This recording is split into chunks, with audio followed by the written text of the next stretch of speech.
Thank you. Now, Mr. Mayor, fellow Democrats, we are here to nominate a president. And I've got one in mind. I want to nominate a man whose own life has known its fair share of adversity and uncertainty. I want to nominate a man who ran for president to change the course of an already weak economy, and then just 6 weeks before his election saw it suffer the biggest collapse since the Great Depression. A man who stopped the slide into depression and put us on the long road to recovery, knowing all the while that no matter how many jobs that he saved or created, there'd still be millions more waiting, worried about feeding their own kids, trying to keep their hopes alive. I want to nominate a man who's cool on the outside,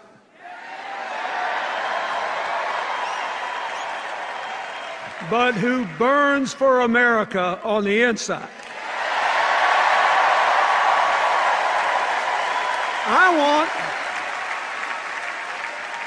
I want a man who believes with no doubt that we can build a new American dream economy driven by innovation and creativity, by education, and yes, by cooperation. And by the way, after last night, I want a man who had the good sense to marry Michelle Obama. Now,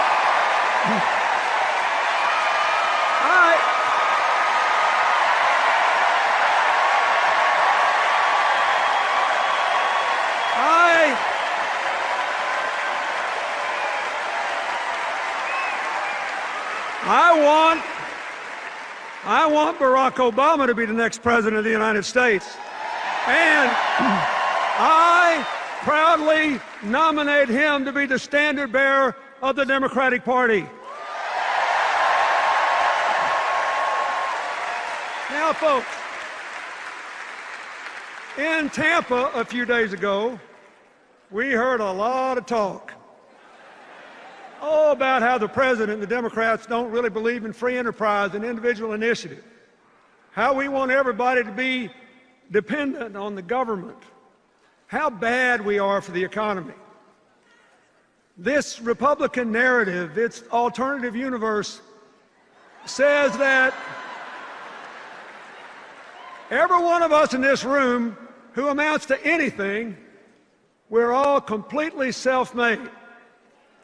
One of the greatest chairmen the Democratic Party ever had, Bob Strauss, used to say that every politician wants every voter to believe he was born in a log cabin he built himself. But, as Strauss then admitted, it ain't so. We Democrats, we think the country works better with a strong middle class, with real opportunities for poor folks to work their way into it, with a relentless focus on the future, with business and government actually working together to promote growth and broadly shared prosperity. You see, we believe that we're all in this together is a far better philosophy than you're on your own. Now, so,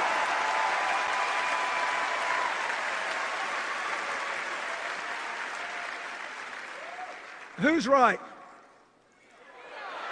Well, since 1961, for 52 years now, the Republicans have held the White House 28 years, the Democrats 24. In those 52 years, our private economy has produced 66 million private sector jobs. So what's the job score? Republicans, 24 million, Democrats, 42.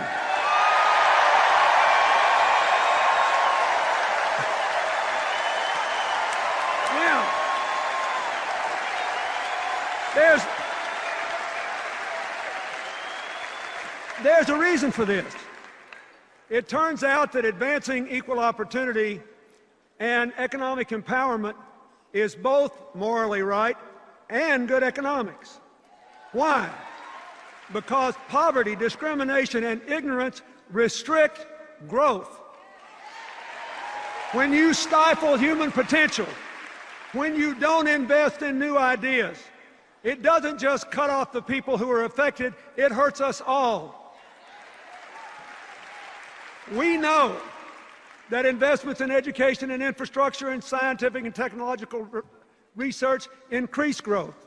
They increase good jobs and they create new wealth for all the rest of us. Now, there's something I've noticed lately, you probably have too, and it's this. Maybe just because I grew up in a different time, but though I often disagree with Republicans, I actually never learned to hate them the way the far right that now controls their party seems to hate our president and a lot of other Democrats.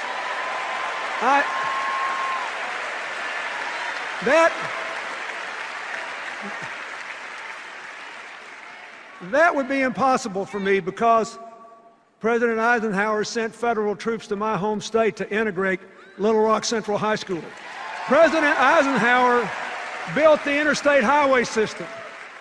When I was a governor, I worked with President Reagan in his White House on the first round of welfare reform and with President George H.W. Bush on national education goals.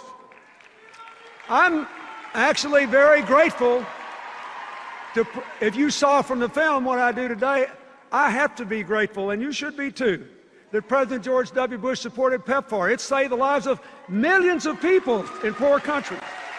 And I have been honored to work with both Presidents Bush on natural disasters in the aftermath of the South Asian tsunami, Hurricane Katrina, the horrible earthquake in Haiti. Through my foundation, both in America and around the world, I'm working all the time with Democrats, Republicans, and independents. Sometimes I couldn't tell you for the life who I'm working with because we focus on solving problems and seizing opportunities and not fighting all the time. And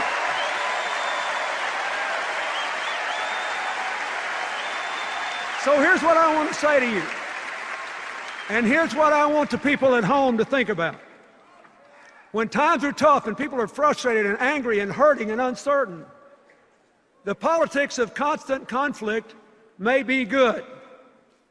But what is good politics does not necessarily work in the real world. What works in the real world is cooperation. What works in the real world is cooperation. Business and government, foundations and universities. Ask the mayors who are here.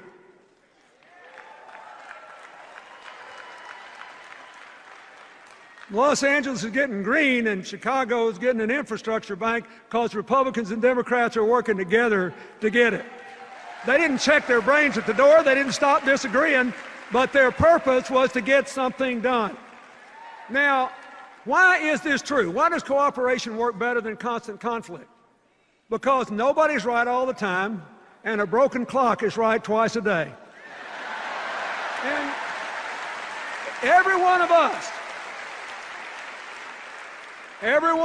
and every one of them, we're compelled to spend our fleeting lives between those two extremes, knowing we're never going to be right all the time and hoping we're right more than twice a day.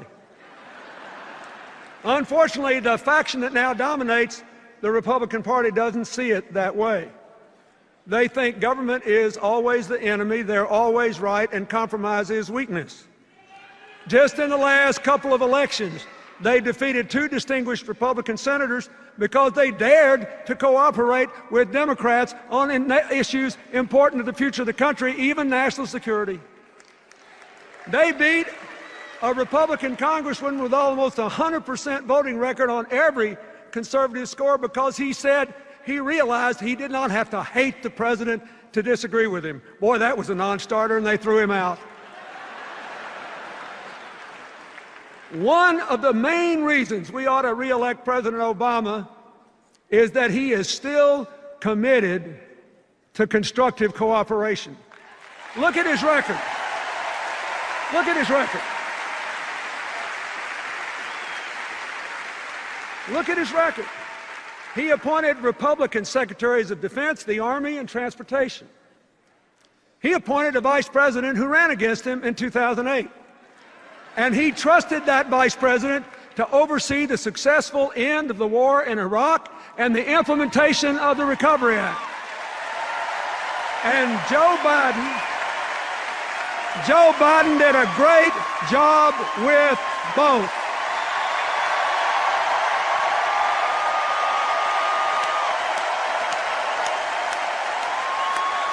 Now,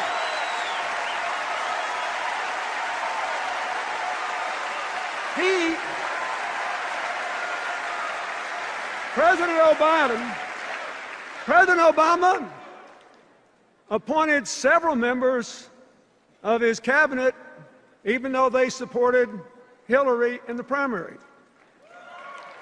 Heck, he even appointed Hillary.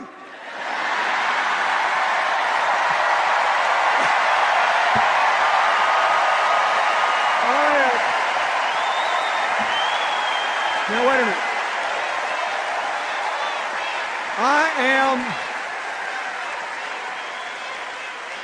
I am very proud of her. I am proud of the job she and the national security team have done for America. I am grateful that they have worked together to make us safer and stronger, to build a world with more partners and fewer enemies. I'm grateful for the relationship of respect and partnership she and the President have enjoyed, and the signal that sends to the rest of the world that democracy does not have to be a blood sport. It can be an honorable enterprise that advances the public interest.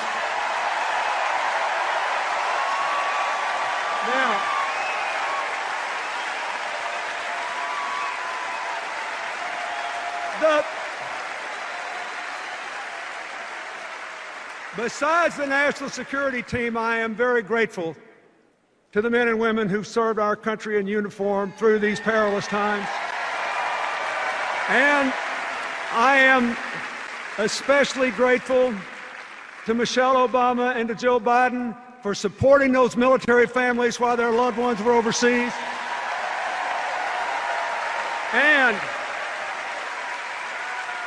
for supporting our veterans when they came home. When they come home bearing the wounds of war or needing help to find education or jobs or housing.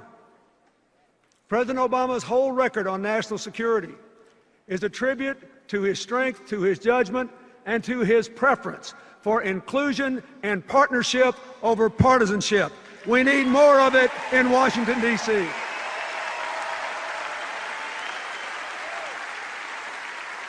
Now, we all know that he also tried to work with congressional Republicans on health care, debt reduction, and new jobs. And that didn't work out so well. But it could have been because, as the Senate Republican leader said in a remarkable moment of candor 2 full years before the election, their number one priority was not to put America back to work. It was to put the president out of work. Well, wait a minute. Senator, I hate to break it to you, but we're going to keep President Obama on the job. Now, are you ready for that? Are you willing to work for it? Wait a minute.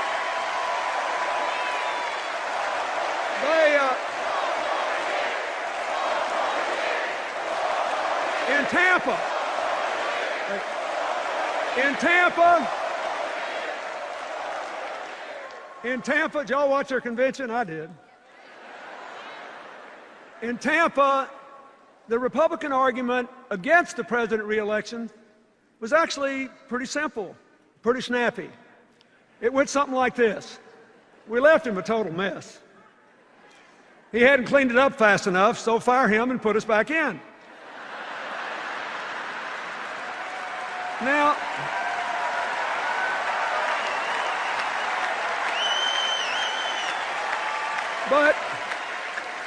but they did it well. They looked good, they sounded good. They convinced me that they all loved their families and their children and were grateful they'd been born in America and all. Really, I'm not being, they did. And this is important. They convinced me they were honorable people who believe what they've said and they're going to keep every commitment they've made. We just got to make sure the American people know what those commitments are. Because in order to look like an acceptable, reasonable, moderate alternative to President Obama, they just didn't say very much about the ideas they've offered over the last 2 years. They couldn't. Because they want to go back to the same old policies that got us in trouble in the first place. They want to cut taxes for high-income Americans even more than President Bush did. They want to get rid of those pesky financial regulations designed to prevent another crash and prohibit future bailouts. They want to actually increase defense spending over a decade, $2 trillion more than the Pentagon has requested, without saying what they'll spend it on. And they want to make enormous cuts in the rest of the budget, especially programs that help the middle class and poor children. As another president once said, there they go again. Now,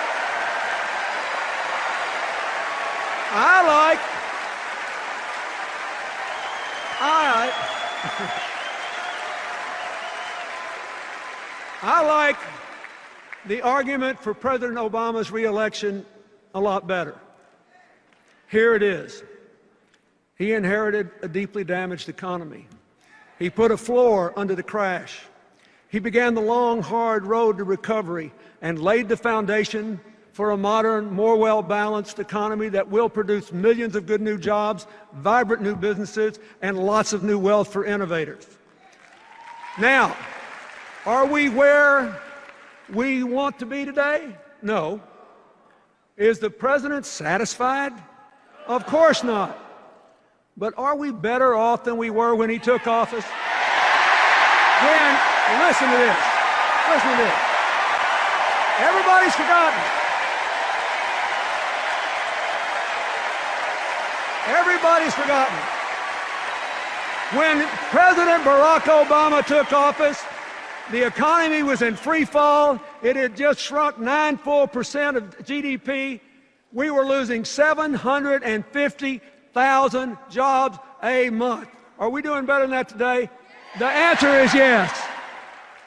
Now look, here's the challenge he faces and the challenge all of you who support him face. I get it. I know it. I've been there. A lot of Americans are still angry and frustrated about this economy. If you look at the numbers, you know employment is growing, banks are beginning to lend again. In a lot of places, housing prices are even beginning to pick up.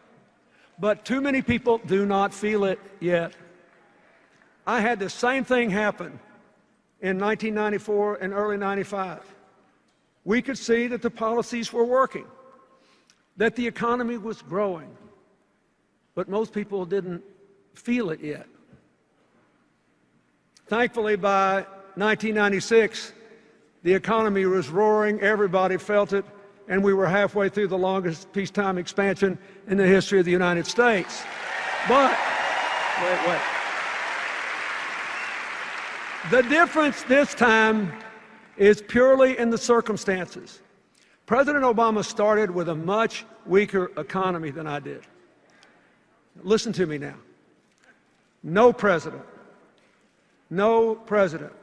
not me, not any of my predecessors, no one could have fully repaired all the damage that he found in just 4 years. Now,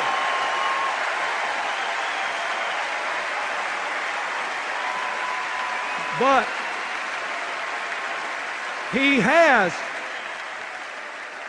He has laid the foundations for a new, modern, successful economy of shared prosperity. And if you will renew the president's contract, you will feel it. You will feel it.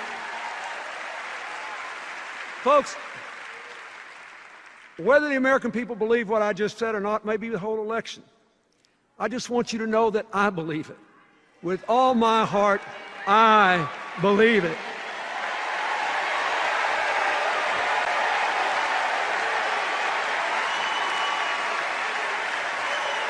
Now, why do I believe it? I'm fixing to tell you why.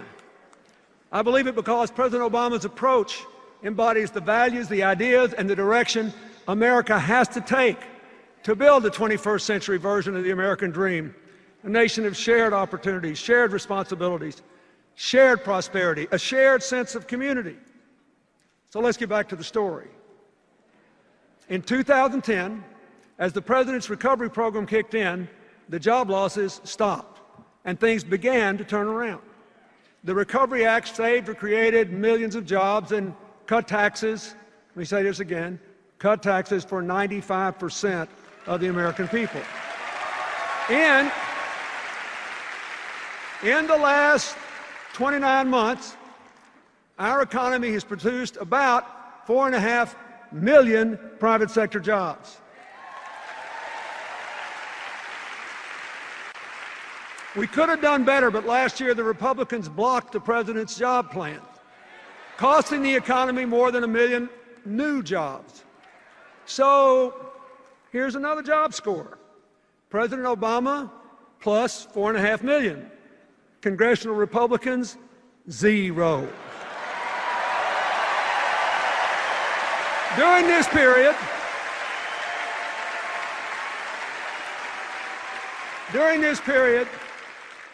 more than 500,000 manufacturing jobs have been created under President Obama. That's the first time manufacturing jobs have increased since the 1990s. And I'll tell you something else. The auto industry restructuring worked. It saved more than 1 million jobs, and not just at GM, Chrysler, and their dealerships, but in auto parts manufacturing all over the country. That's why even the automakers who weren't part of the deal supported it. They needed to save those parts suppliers too. Like I said, we're all in this together. So what's happened? There are now 250,000 more people working in the auto industry than on the day the companies were restructured. So, now we all know that Governor Romney opposed the plan to save GM and Chrysler.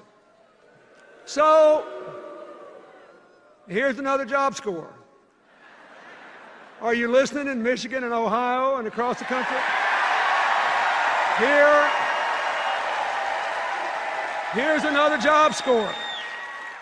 Obama, 250,000. Romney, 0. Now,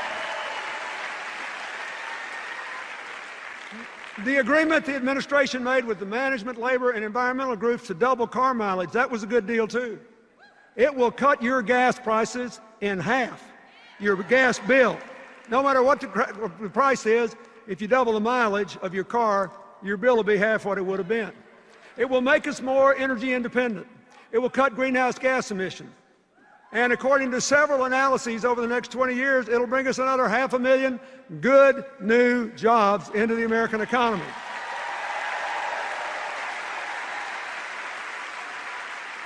The president's energy strategy, which he calls all of the above, is helping too. The boom in oil and gas production, combined with greater energy efficiency, has driven oil imports to a near 20-year low and natural gas production to an all-time high. And renewable energy production has doubled.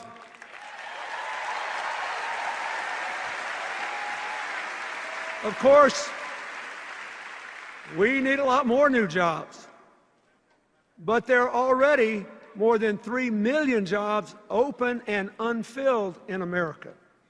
mostly because the people who apply for them don't yet have the required skills to do them. So even as we get Americans more jobs, we have to prepare more Americans for the new jobs that are actually going to be created. The old economy is not coming back. We've got to build a new one and educate people to do those jobs.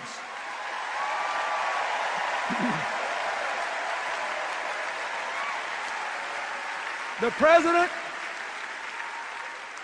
President and his Education Secretary have supported community colleges and employers in working together to train people for jobs that are actually open in their communities. And even more important, after a decade in which exploding college costs have increased the dropout rate so much that the percentage of our young people with four-year college degrees has gone down so much that we have dropped to 16th in the world in the percentage of young people with college degrees. So, the President's student loan reform is more important than ever. Here's what it does. Here's what it does. You need to tell every voter where you live about this. It lowers the cost of federal student loans, and even more important, it gives students the right to repay those loans as a clear, fixed, low percentage of their income for up to 20 years. Now, what does this mean? What does this mean? Think of it. It means no one will ever have to drop out of college again for fear they can't repay their debt. And it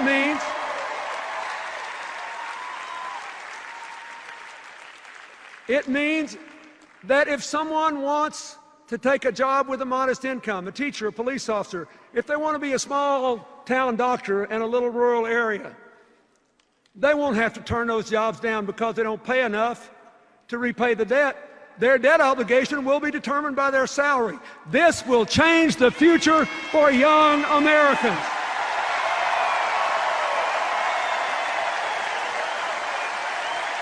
I don't know about you, but on all these issues, I know we're better off because President Obama made the decisions he did. Now, that brings me to health care. Now, the Republicans call it derisively Obamacare. They say it's a government takeover, a disaster, and that if we'll just elect them, they'll repeal it. Well, are they right? Let's take a look at what's actually happened so far. First, individuals and businesses have already gotten more than $1 billion in refunds from insurance companies because the new law requires 80 to 85% of your premium to go to your health care, not profits or promotion. And the gains are even greater than that because a bunch of insurance companies have applied to lower their rates to comply with the requirement. Second, more than 3 million young people between 19 and 25 are insured for the first time because their parents' policies can cover them. Third, millions of seniors are receiving preventive care, all the way from breast cancer screenings to tests for heart problems and scores of other things, and younger people are getting them too. Fourth, soon the insurance companies, not the government, the insurance companies will have millions of new customers, many of them middle-class people with pre-existing conditions who never could get insurance before. Now, finally, listen to this. For the last 2 years, after going up at 3 times the rate of inflation for a decade, for the last 2 years, health care costs have been under 4% in both years for the first time in 50 years. So,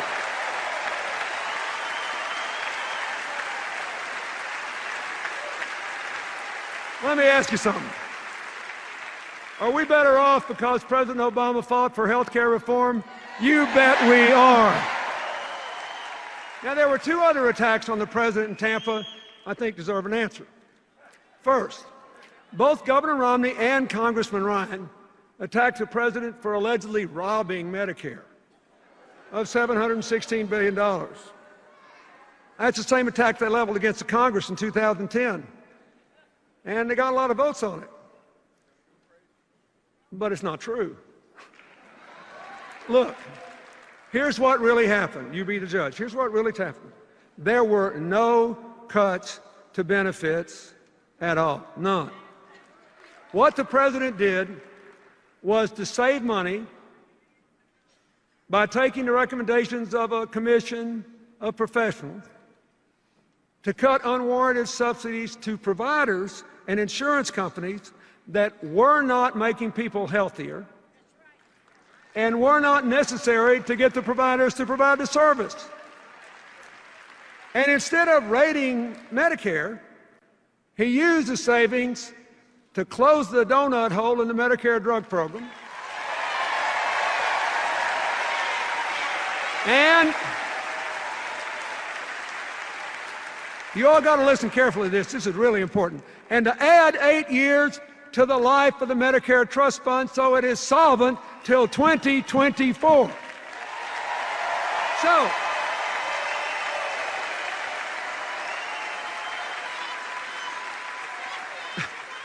So President Obama and the Democrats didn't weaken Medicare, they strengthened Medicare.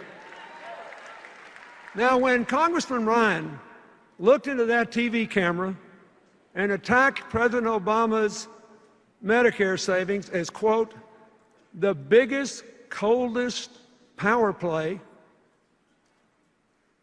I didn't know whether to laugh or cry. Because that $716 billion is exactly to the dollar the same amount of Medicare savings that he has in his own budget.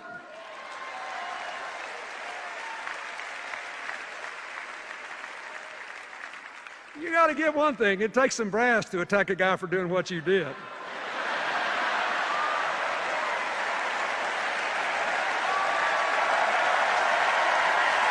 Well, so, here, wait a minute.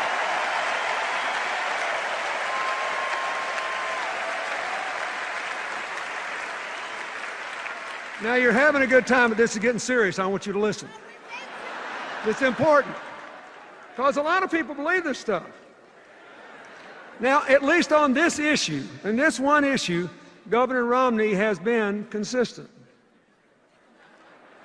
He attacked President Obama too, but he actually wants to repeal those savings and give the money back to the insurance company.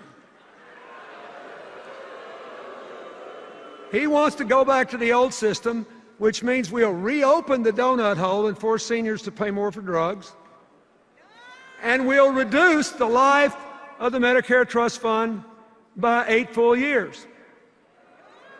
So, if he's elected, and if he does what he promised to do, Medicare will now grow broke in 2016. Think about that. That means, after all, we won't have to wait until their voucher program kicks in 2023 to see the end of Medicare as we know it. They're going to do it to us sooner than we thought. Now, folks, this is serious because it gets worse. And you won't be laughing when I finish telling you this. They also want to block grant Medicaid and cut it by 1/3 over the coming 10 years. Of course, that's going to really hurt a lot of poor kids. But that's not all. A lot of folks don't know it, but nearly 2/3 of Medicaid is spent on nursing home care for Medicare seniors who are eligible for Medicaid. It's going to end Medicare as we know it. And a lot of that money is also spent to help people with disabilities, including a lot of middle-class families whose kids have Down syndrome or autism or other severe conditions. And honestly, just think about it. If that happens, I don't know what those families are going to do. So I know what I'm going to do. I'm going to do everything I can to see that it doesn't happen. We can't let it happen. We can't.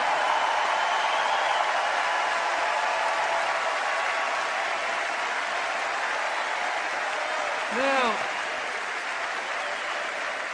wait a minute.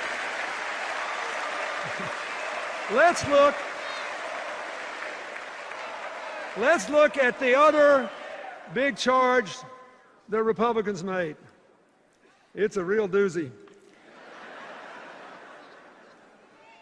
They actually have charged and run ads saying that President Obama wants to weaken the work requirements in the welfare reform bill I signed that moved millions of people from welfare to work.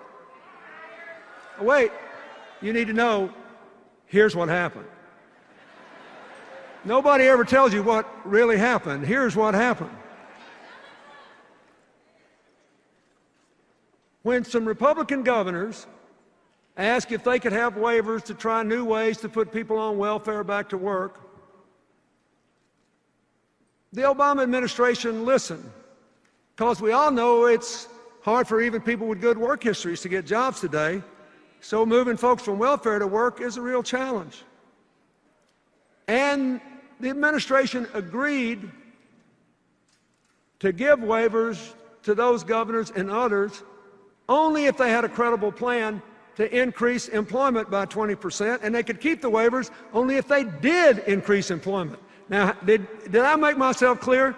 The requirement was for more work, not less. So, this is personal to me. We moved millions of people off welfare. It was one of the reasons that in the 8 years I was president, we had 100 times as many people move out of poverty into the middle class than happened under the previous 12 years. 100 times as many. It's a big deal. But I am telling you, the claim that President Obama weakened welfare reform's work requirement is just not true. But they keep on running ads claiming it. You want to know why? Their campaign poster said, "We are not going to let our campaign be dictated by fact checkers." Now, finally I can say that is true.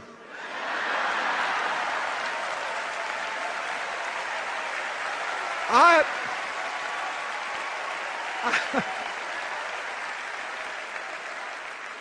couldn't have said it better myself. And I hope you and every American within the sound of my voice remembers it every time they see one of those ads and it turns into an ad to re-elect Barack Obama and keep the fundamental principles of personal empowerment and moving everybody who can get a job into work as soon as we can. Now,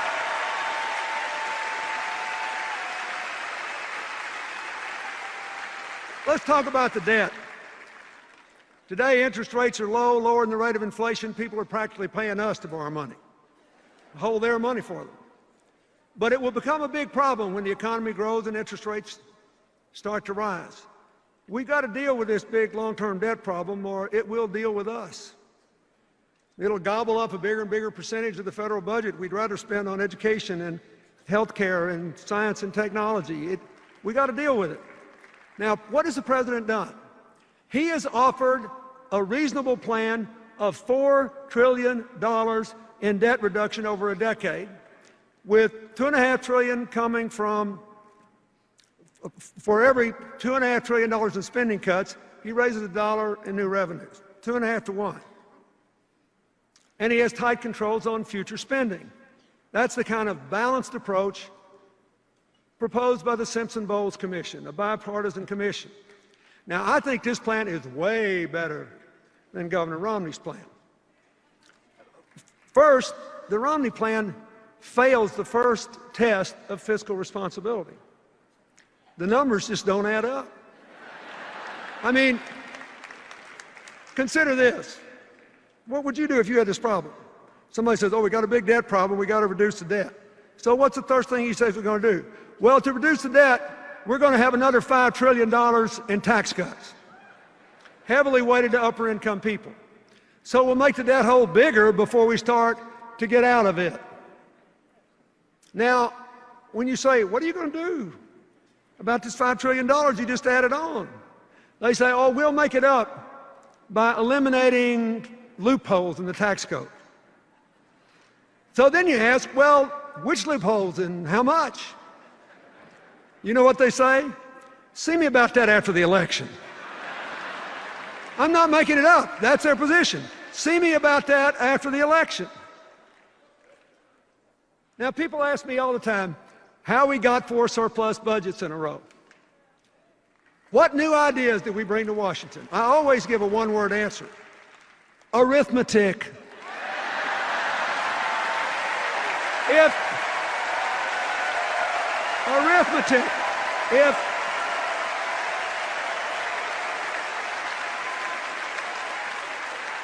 If they stay with this $5 trillion tax cut plan in a debt reduction plan, the arithmetic tells us, no matter what they say, one of 3 things is about to happen.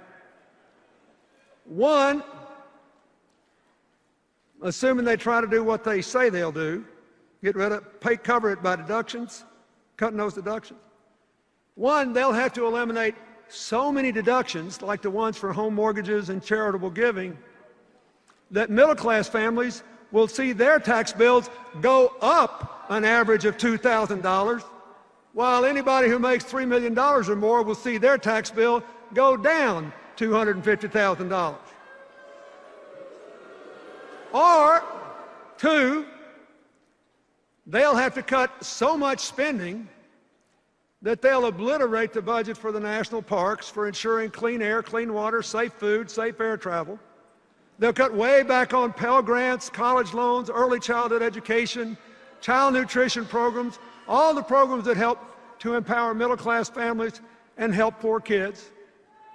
Oh, they'll cut back on investments in roads and bridges and science and technology and biomedical research. That's what they'll do. They'll hurt the middle class and the poor and put the future on hold to give tax cuts to upper income people who've been getting it all along. Or 3, in spite of all the rhetoric, they'll just do what they've been doing for more than 30 years. They'll go in and cut the taxes way more than they cut spending, especially with that big defense increase, and they'll just explode the debt and weaken the economy. And they'll destroy the federal government's ability to help you by letting interest gobble up all your tax payments. Don't you ever forget, when you hear them talking about this, that Republican economic policies quadrupled the national debt before I took office, in the 12 years before I took office, and double the debt in the 8 years after I left, because it defied arithmetic.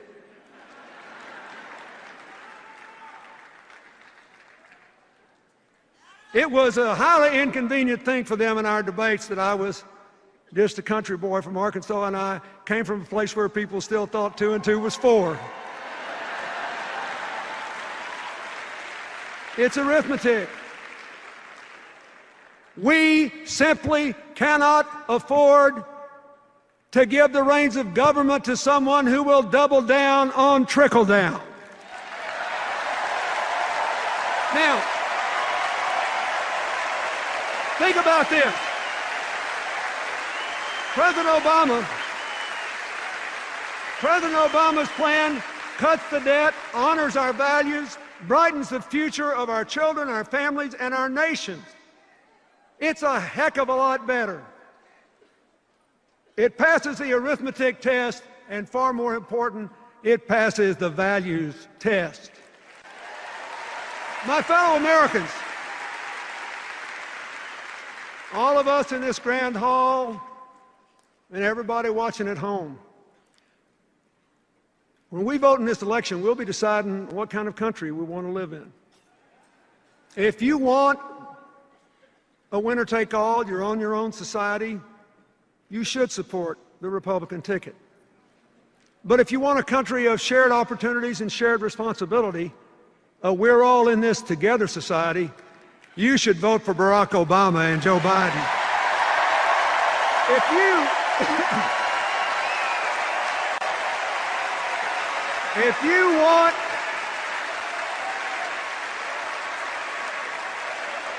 you want America, if you want every American to vote, and you think it is wrong to change voting procedures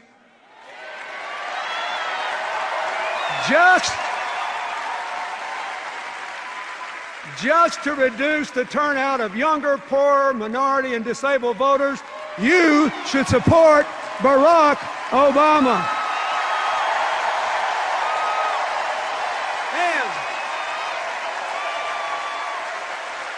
And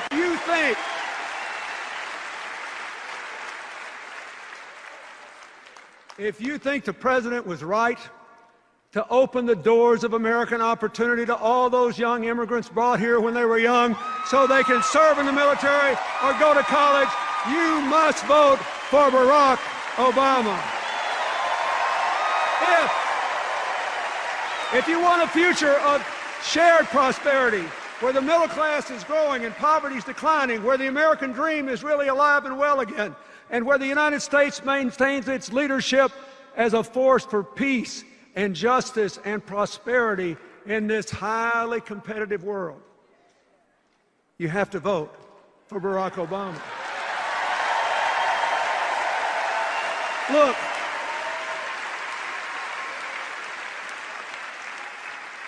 I love our country so much, and I know we're coming back. For more than 200 years, through every crisis, we've always come back. People have predicted our demise ever since George Washington was criticized for being a mediocre surveyor with a bad set of wooden false teeth. And so far, every single person that's bet against America has lost money, because we always come back. We come through every fire a little stronger and a little better. And we do it a little stronger and a little better.